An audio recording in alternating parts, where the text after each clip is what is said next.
Okay, so funny story time from my time in Mexico City. So this is gonna be pertaining to my time in Mexico City, and I'm gonna fold clothes while I do it because who doesn't love a multitasking girl? Starting at the airport. So we get to the airport and we get off of our jet and they line us all up at the airport. And we're at customs waiting to go, which was, a whole different story. Be patient at customs because it was like a 2-hour process.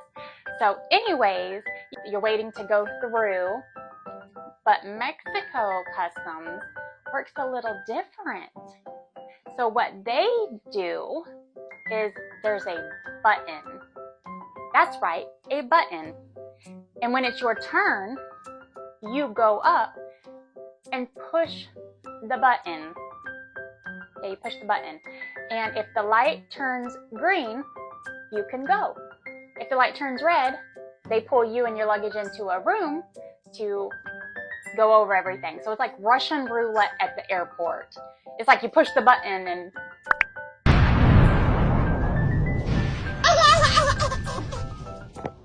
that's what I think is gonna happen.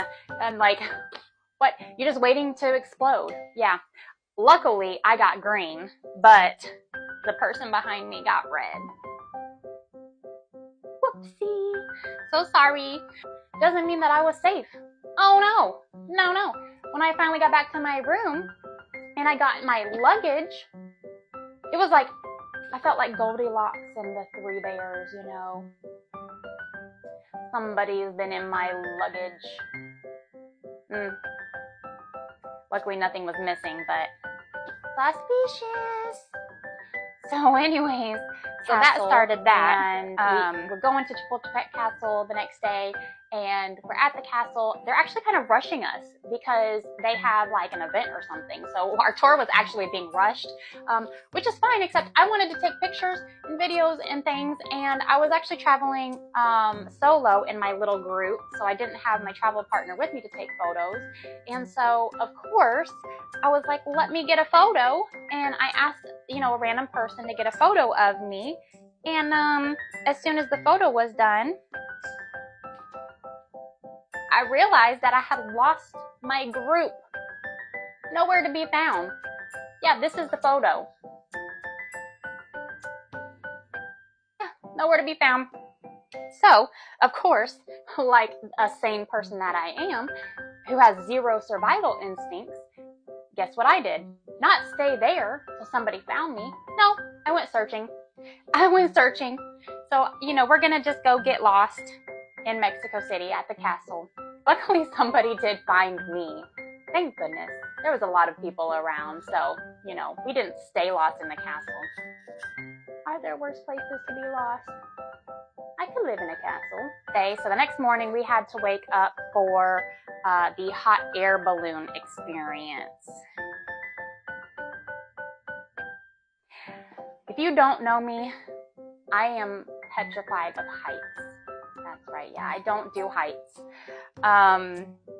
But I was determined, I've never been on a hot air balloon, and I was determined that I was going to overcome my fears. We're gonna go. We're gonna do it. We're gonna try it out. So, I get in the basket, which is already creaking, and I'm, feeling some kind of way. And I'm sitting here waiting to take off, and the captain of the hot air balloon, I don't know what they're called, but he starts it up or whatever, and we're waiting to take off, and things are dripping on my head. Like, what is dripping on my head? So I'm moving around this basket trying to find somewhere to sit as we're taking off, and we get up. I'm doing good so far. We made it about like 200 feet in the air, and I was like, okay, I can do this. I'm looking down, I'm doing okay. I'm looking at the houses and the people and everything, and I look up and I see more hot air balloons, and they are high, like really high, and I'm thinking, we're not going up there, are we? Like, this is a good level. Let's just stay here. We did not stay at the 200 feet. No, we climbed and climbed and climbed, and the panic came over me, and well, here is where I spent my hot air balloon ride.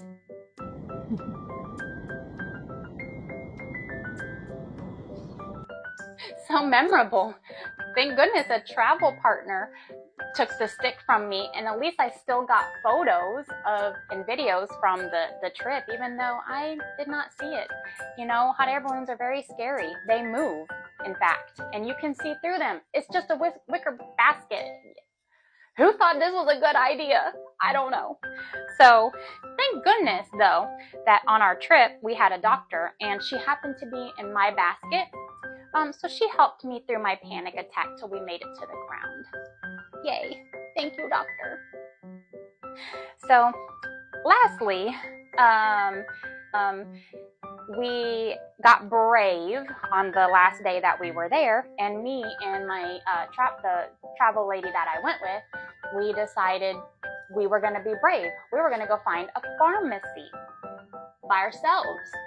And, you know, we're walking a few blocks, but, you know, the hotel people told us it was like 3 blocks away. So we're like going, we find it. They don't have what we're looking for. So let's go find another one, right? So we're asking, you know, local people sitting around, Pharmacia?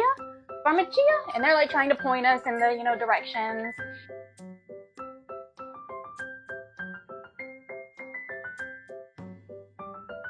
We ended up like 10 blocks away. And me being the navigationally challenged person that I am, I'm lost. I don't recognize any of these buildings. We're trying to get back, and I have no idea where we are. I don't know how to get back to the hotel. I am directionally challenged.